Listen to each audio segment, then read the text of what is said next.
મહત્વના સમાચાર હાલ ગાંધીનગરથી આવી રહ્યા છે। ગાંધીનગરમાં રાજપૂત સંકલન સમિતિના ટ્રસ્ટી રમજુભા જાડેજાએ નિવેદન આપ્યું છે। તેમણે ભાજપ પ્રદેશ અધ્યક્ષને પત્ર લખી માંગણી કરી છે કે સ્થાનિક સ્વરાજની ચૂંટણીમાં જનરલ સીટ પર માત્ર જનરલ ઉમેદવારને જ ટિકિટ આપવામાં આવશે।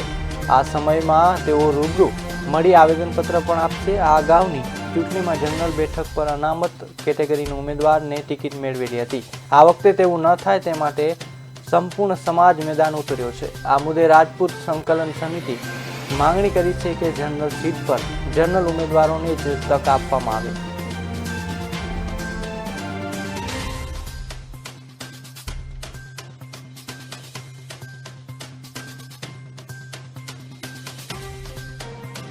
માનનીય મુખ્યમંત્રીશ્રી અને પ્રદેશ પ્રમુખશ્રીઓને એક પત્ર પાઠવ્યો છે, જેમાં આવનારી સ્થાનિક સ્વરાજ્યની ચૂંટણીઓમાં ઓપન કેટેગરીની સીટો માટે ઓપન કેટેગરીના ઉમેદવારોને જ ટિકિટ ફાળવવા એવી વિનંતી કરી છે અને ટૂંક સમયમાં અમે રૂબરૂ રજૂઆતનું પણ આયોજન